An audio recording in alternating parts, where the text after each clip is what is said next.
살만 나는 세상이 되는 줄로 믿습니다. 날마다 여러분을 통해 여러분의 주변에 있는 사람들이 그 사랑과 은혜를 마음껏 누리며 살아가는 그런 삶이 되어질 수 있기를 원합니다. 인사하겠습니다. 은혜와 평강이 성도님들에게. 아멘. 인사하시죠. 오늘도 하나님을 예배하기 모인 여러분 모두에게 하나님의 은혜와 평강이 충만하게 흘러넘치기를 소망합니다. 오늘 제목이 뭡니까? 신앙생활 부사가 살아야. 혹시 부사를 사과로 오해하실까 봐 한문으로 제가 적어두었습니다. 부사의 부자는 돕다라는 그런 의미를 가지고 있습니다. 도와주는 말, 꾸며주는 역할을 하는 그런 말입니다. 그래서 뒤에 나오는 단어를 자세하게 설명해주고 강조해주는 역할을 하는 것이 바로 이 부사입니다. 예를 들면 이런 것들입니다. 동생이 밥을 많이 먹어요. 많이라는 부사가 먹다 앞에 놓여가지고 먹는 양이 얼마인지를 자세하게 설명을 해주고 있습니다. 동생이 집에 일찍 들어왔어요. 일찍이라고 하는 부사가 들어오다 앞에서 들어오는 시간의 빠르기가 어느 정도인지를 자세하게 설명을 해주는 것입니다. 공부는 너무 어려워요. 너무라는 부사가 어렵다 앞에서 어려운 것의 정도를 자세하게 설명을 해주고 있습니다. 음식이 정말 맛있어요. 정말이라고 하는 그 부사가 맛있다 앞에서 맛있는 정도를 자세하게 설명을 해주고 있습니다. 또한 부사 앞에 부사를 하나 더 사용함으로 그 뒤에 오는 단어나 문장의 의미를 더 자세하게, 더 세밀하게 설명해 주기도 합니다. 이런 것들이죠. 저는 저녁을 조금 많이 먹었어요. 조금이라는 부사가 많이라는 단어 앞에서 많이는 많이인데 얼마나 많이인지를 조금 더 세밀하게 설명해 주는 그런 역할을 하고 있습니다. 두 사람이 꽤 자주 만나던데요. 꽤라고 하는 부사가 자주라는 단어 앞에서 자주 만나는 것을 더 세밀하게 설명해 주는 그런 역할을 하고 있습니다. 집 바로 아래 학교가 있어서 늦게까지 잘 수 있어.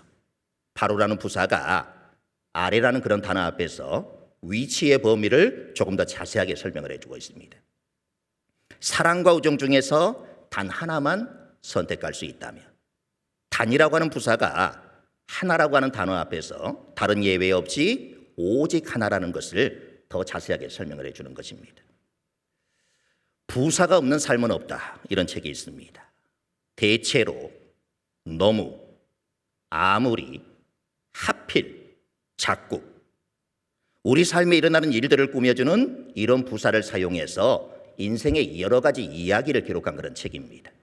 우리 인생에 매우 기쁜 일이나 너무 좋은 일이나 더욱 보람된 일이 많았으면 좋겠습니다. 그런데 차마 있어서는 안 될 일이나 결코 일어나서는 안 될 일이나 도저히 일어나서는 그런 안 될 불행한 일들이 더 많습니다. 이런 부사를 중심으로 쓴 이야기들 가운데 제 마음을 가장 가슴 아프게 만든 부사는 제발이라고 하는 부사였습니다.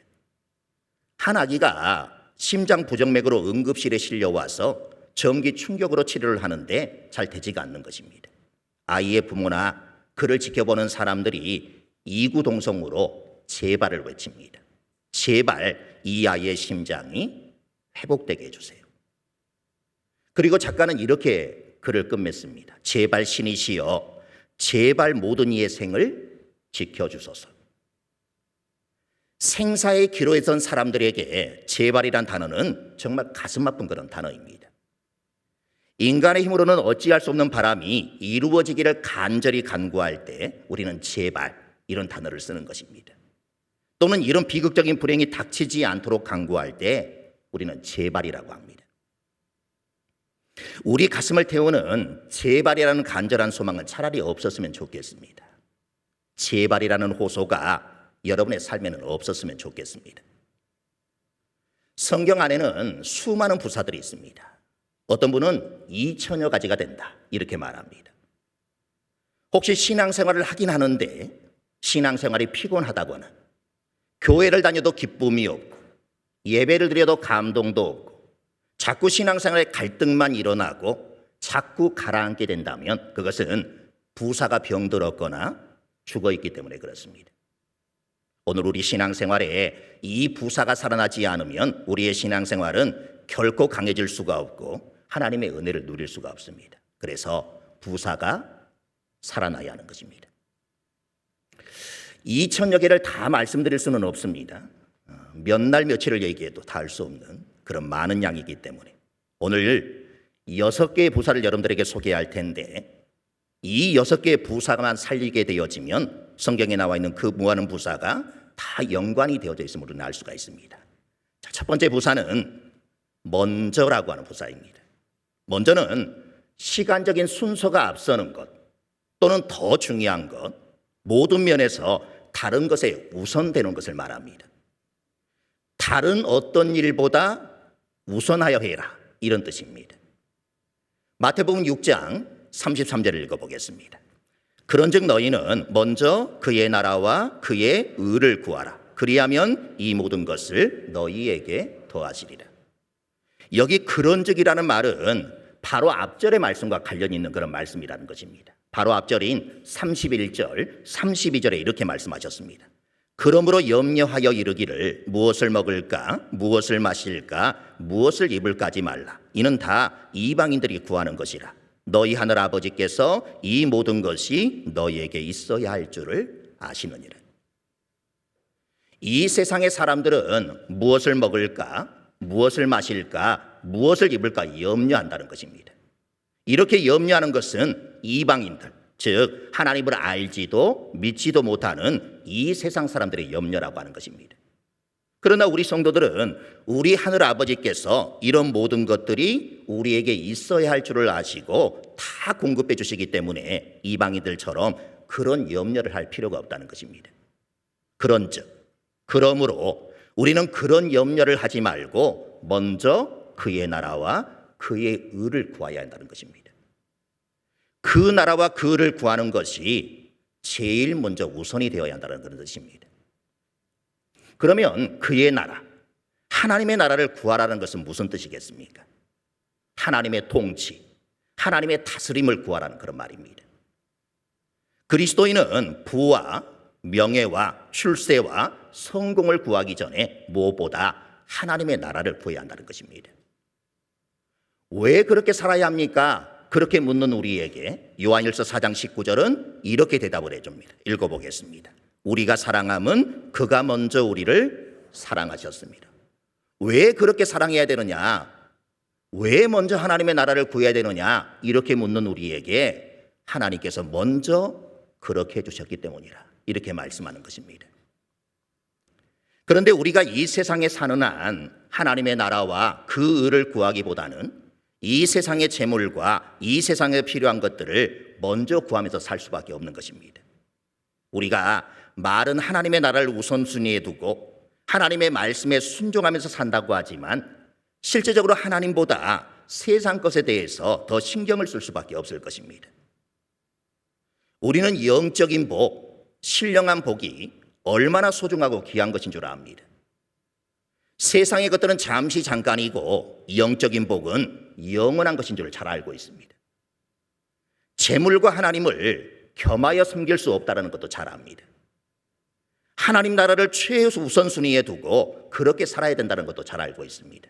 그런데 문제는 지금 시급한 것은 이 세상의 복이요, 이 세상의 재물이라는 것입니다.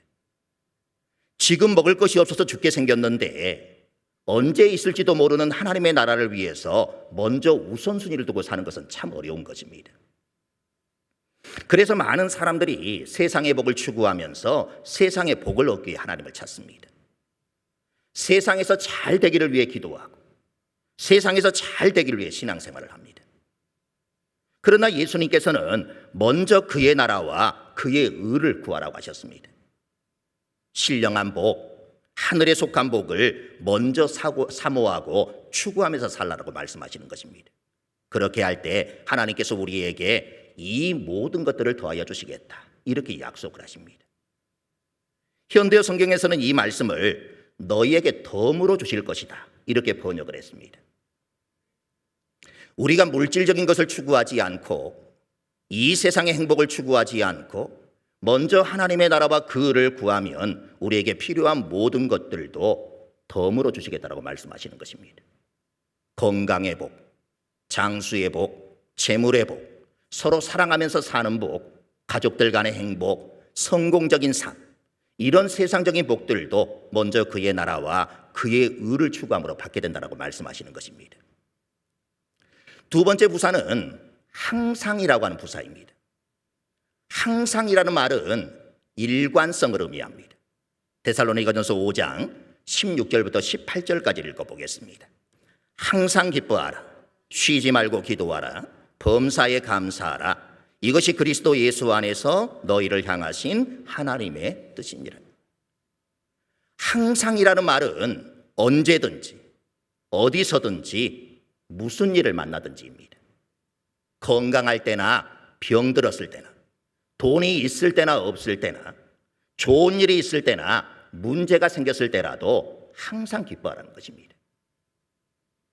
물론 세상 사람들은 예수 그리스도께서 주시는 이러한 기쁨이 없으므로 조금만 환경이 어려우면 금방 우울해하고 불평하고 원망하고 짜증을 냅니다. 그러나 우리 그리스도인들은 예수 그리스도께서 주시는 환경을 초월한 기쁨이 있습니다. 고로 우리는 세상 사람들이 슬퍼할 때도 기뻐할 수 있는 것이고, 세상 사람들이 모두가 죽겠다라고 아우성칠 때에도 오히려 우리는 기뻐할 수 있는 것입니다. 종교개혁자 칼빈도 이렇게 얘기를 했습니다. 예수 그리스도야말로 믿는 성도들이 어떠한 상황 변화 속에서도 기뻐할 수 있는 근거이시다. 물론 우리 그리스도인들에게도 세상을 살다 보면 염려와 걱정과 문제가 다가옵니다. 그럼에도 우리가 항상 기뻐할 수 있는 이유는 인생의 길과 진리와 생명이 되시는 예수 그리스도께서 성령을 통하여 우리에게 주시는 기쁨이 세상의 문제와 환난보다도 더 크기 때문에 그렇습니다. 그런데 우리가 17절, 18절의 말씀도 주목해 보아야 합니다. 사도 바울의 가르침을 보면 뭔가 중요한 것을 이야기할 때가 되면 세 가지씩을 언급한 것을 우리는 종종 보게 되어집니다. 이것을 삼분법이라 이렇게 부릅니다. 사실 우리도 무언가를 설명을 할 때 세 가지로 말하면 뭔가 편안하게 느끼는 경향이 있습니다. 여러분들이 누군가 이야기할 때 네 가지만 말하겠습니다. 아니면 두 가지만 말하겠습니다. 이렇게 말하는 사람 별로 없습니다. 보통 세 가지를 말하는 것이지. 대표적으로 설교를 들을 때도 여러분들은 첫째, 둘째, 셋째, 이걸 3대지 설교라 그러는데 이런 설교를 들어야만이 안정감과 평안함을 느낄지도 모릅니다. 저는 그런 설교를 잘 하지 않죠. 데살로니가전서 5장 23절은 이렇게 말하고 있습니다. 읽어보겠습니다. 평강의 하나님이 친히 너희를 온전히 거룩하게 하시고 또 너희의 온 영과 혼과 몸이 우리 주 예수 그리스도께서 강림하실 때에 흠없게 보존되기를 원하노라. 우리의 존재 구성 요소를 영, 혼, 몸 세 가지로 언급을 하고 있습니다. 고린도전서 13장 13절 읽어보겠습니다. 그런즉 믿음, 소망, 사랑 이 세 가지는 항상 있을 것인데 믿음, 소망, 사랑 세 가지를 언급하고 있습니다. 한 군데만 더 보면 삼위일체론의 중요한 근거가 되는 말씀인 고린도 후서 13장 13절 읽어보겠습니다. 주 예수 그리스도의 은혜와 하나님의 사랑과 성령의 교통하심이 너희 무리와 함께 있을지어다. 예수 그리스도의 은혜, 하나님의 사랑, 성령의 교통하심 이렇게 세 가지를 언급을 합니다. 그런데 바울이 이렇게 세 가지를 언급할 때 사실 세 가지가 따로 떨어져 있는 것이 아니라 서로 연결되어 있음을 강조하는 것입니다. 우리 사람의 존재 구성 요소인 영, 혼, 몸은 서로 연결이 되어져 있습니다. 그리고 믿음, 소망, 사랑도 서로 연결이 되어져 있습니다. 성부 하나님, 성자 예수님, 성령 하나님께서 상호 교류하시며 서로 연결되어 한 분으로 계십니다. 이렇게 본다면 오늘 본문의 세 가지의 가르침도 따로따로 떨어져 있는 것이 아니라 서로 연결되어져 있다는 것입니다. 오늘 본문을 다시 보면 이렇습니다. 항상 기뻐하라, 쉬지 말고 기도하라, 범사에 감사하라. 잘 보면 앞에 있는 수식어가 결국 다 항상임을 알 수가 있습니다. 쉬지 말고도 항상이고 범사에도 항상입니다. 항상 기뻐해라. 항상 기도해라. 항상 감사해라. 항상 기뻐하는 사람이 항상 기도할 수 있는 사람이 되어지는 것이고, 항상 기도하는 사람이 항상 감사할 수 있는 사람이 된다는 것입니다. 항상 기뻐한다라고 하는 것은 환경이 좋으면 기뻐하고 어려우면 슬퍼하는 것이 아닙니다. 기분 내키면 기도하고 기분이 안 좋으면 기도를 쉬는 것이 아닙니다. 감사할 만하면 하고 도무지 이해가 안 되고 용납이 안 되면 불행해도 되는 것이 아닙니다.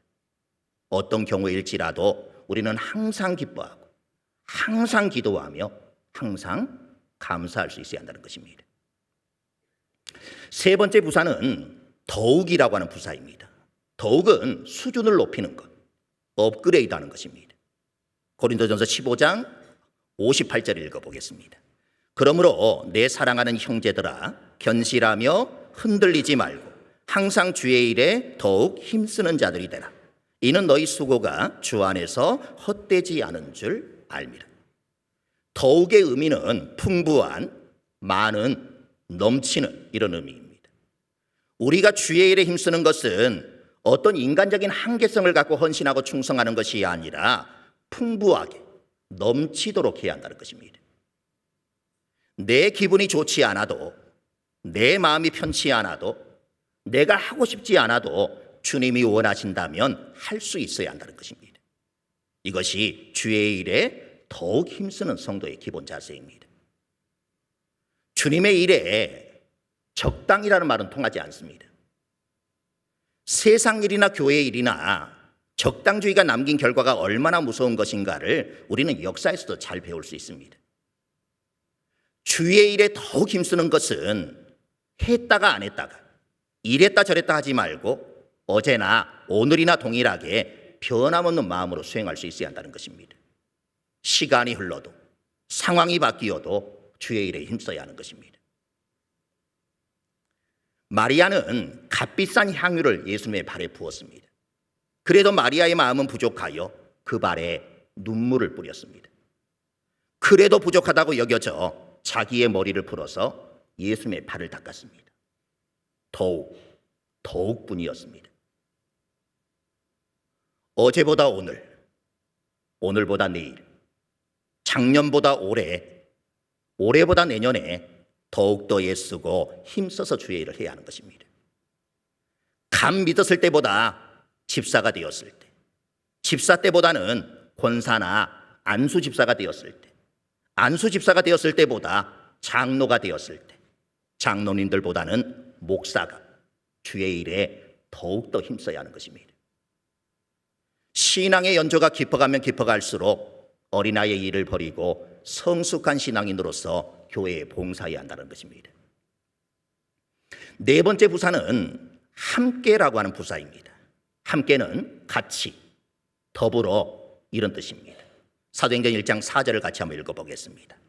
사도와 함께 모이사 그들에게 분부하여 이르시되 예루살렘을 떠나지 말고 내게서 들은 바 아버지께서 약속하신 것을 기다리라.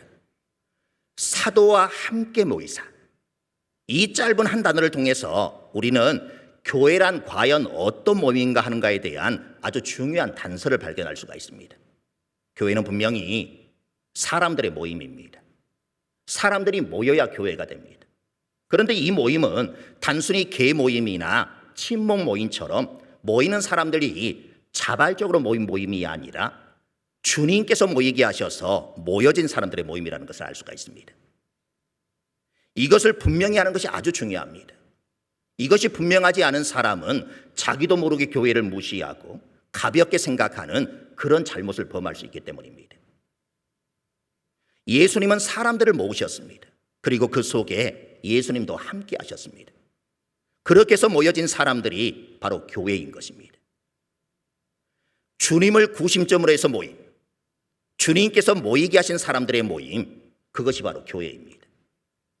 교회는 결코 자의적인 그런 모임이 아닙니다. 사실 자발적이라고 하면 결코 함께 모일 필요도, 이렇게 모일 수도 없을 것입니다.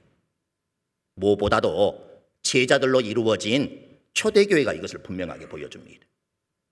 예수님의 제자들 한번 생각해 보십시오. 거기에는 어부도 있습니다. 세리도 있습니다. 열심당원도 있습니다. 이 사람들이 어떻게 함께 모일 수 있었겠습니까? 자발적으로는 도무지 함께 모일 수 없는 사람들이고 함께 섞일 수 있는 사람들이 아닙니다. 게다가 이렇게 모인 사람들은 3년을 넘게 함께 생활을 했습니다. 이것은 그들의 인간적인 노력의 결과가 아니었습니다. 그것은 철저히 예수님께서 그들 사이에 계셨기 때문에 가능한 일이었습니다. 그리고 그들이 서로가 아니라 예수님을 바라보았기 때문에 가능한 일이었습니다. 그들은 물과 기름처럼 너무나 이질적이어서 도무지 함께할 수 없었고 오히려 서로를 정죄하며 적대시할 수밖에 없는 사람들이었지만 서로를 바라본 것이 아니라 예수님을 바라보았기 때문에 그 놀라운 모임을 계속할 수 있었다는 것입니다. 자기들이 모인 것이 아니라 예수님께서 모이게 하셔서 모였다라는 그 사실을 잊지 않았기 때문에 그 모임을 지속할 수가 있었습니다. 우리도 모두 다 다릅니다. 100이면 100 다 다를 수밖에 없습니다. 자신과 똑같은 사람은 이 세상 어디에도 없습니다. 생각도 다르고 성품도 다르고 좋아하는 것도 다르고 싫어하는 것도 다릅니다. 아마 우리 각자는 교회에 대해서 생각하는 것도 다 다를 수 있습니다. 교인이 100명이면 그 안에 100개의 교회가 있다, 이렇게 말할 정도이니 얼마나 다양한 사람들이 모여 있겠습니까? 따라서 우리는 자신과 타인의 다름을 인정하고 수용할 수 있어야 합니다. 이 세상 많고 많은 사람들 가운데 왜 하필 내가 그 사람 곁에 있어야 하는가? 나를 구원하신 주님께서 나를 그의 곁에 두셨기 때문에 그렇습니다. 왜 하필이면 그 사람이 내 동료인가? 주님께서 그와 나를 함께 모으셨기 때문입니다. 왜 서로 다른 우리가 사포교회를 이루어가야 하는가? 주님께서 우리를 함께 모으셨기 때문에 그렇다는 것입니다. 다섯 번째 부사는 서로라고 하는 부사입니다. 관계를 이야기하는 것입니다. 쌍방통행을 이야기하는 것이고 주고받고 가고 오고의 그런 의미입니다. 베드로전서 4장 8절을 읽어보겠습니다. 무엇보다도 뜨겁게 서로 사랑할지니 사랑은 허다한 죄를 덮느니라. 뜨겁게는 열정적인, 강렬한, 지속적인 이런 뜻입니다. 뜨겁게는 내가 할 수 있는 온 힘을 다해서 최대한 애를 쓰는 것을 말합니다. 결국 사람의 한계치를 넘어서는 그런 뜨거움입니다. 뜨겁게 사랑하되 특별히 서로 사랑해라, 이렇게 말씀하십니다. 이 말씀은 성도들을 특별히 사랑하고 존중히 여기라는 그런 말씀입니다. 거듭난 사람의 특징은 함께 구원받은 신자들을 각별한 사랑으로 대하는 것입니다. 거듭난 사람들은 그리스도를 사랑하며 같은 신자들을 사랑하며 교회를 사랑하며 하나님의 것을 모두 다 사랑합니다. 거듭난 사람들은 하나님을 아버지로 모시는 한 가족이자 한 형제로 서로를 받아들이고 서로를 사랑하게 되어 있습니다. 혼자 사랑하는 것을 짝사랑이라고 합니다. 짝사랑보다는 서로 사랑이 더 좋습니다. 그러면 어떻게 해야 서로 사랑할 수 있겠습니까? 온 성도들이 그리스도의 마음을 가지면 됩니다. 서로를 그리스도를 대하듯 사랑하면 되는 것입니다. 서로가 상대방을 예수님으로 생각한다면 얼마나 잘 섬기겠습니까? 목사는 장로님을 예수님으로 생각하고 섬깁니다. 장로님은 목사를 예수님으로 생각하고 섬기는 것입니다. 집사님은 권사님을 예수님으로 생각하며 섬깁니다. 권사님은 집사님을 예수님으로 생각하며 섬기는 것입니다. 심지어 주일학교의 어린 영혼들까지도 예수님으로 생각하고 섬기는 것입니다. 상대방을 예수님이라고 생각한다면 얼마나 공손히 대하겠습니까? 인사는 얼마나 반갑게 하며 말은 또 얼마나 조심해서 하겠습니까? 아까운 것이 어디에 있겠습니까? 고슴도치 한 마리에는 보통 5,000개의 가시가 있다고 합니다. 고슴도치는 이렇게 많은 가시를 가지고도 서로 사랑을 하고 함께 어울린다고 합니다. 어떻게 가능할까요? 바늘과 바늘 사이, 가시와 가시 사이를 조심스럽게 잘 연결해서 서로 찔리지 않도록 함으로 가능하다고 합니다. 우리에게도 많은 가시가 있습니다. 그리고 그 가시로 서로를 찌르고 서로에게 상처를 줍니다. 평상시에는 잘 숨기고 있다가 어느 순간에 갑자기 드러나면서 상처를 주고받습니다.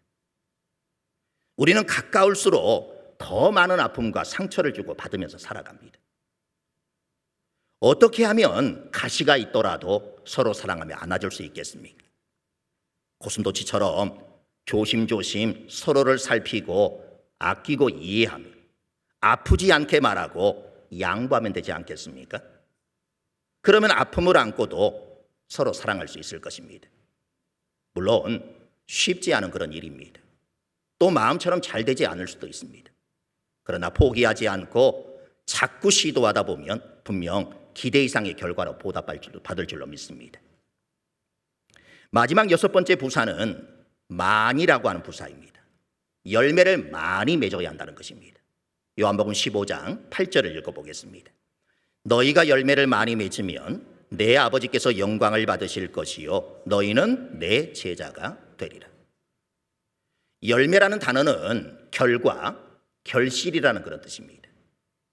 농부에게 열매는 대단히 중요합니다. 농부 입장에서 볼 때 열매를 얻지 못한다면 수고해야 할 이유가 없습니다.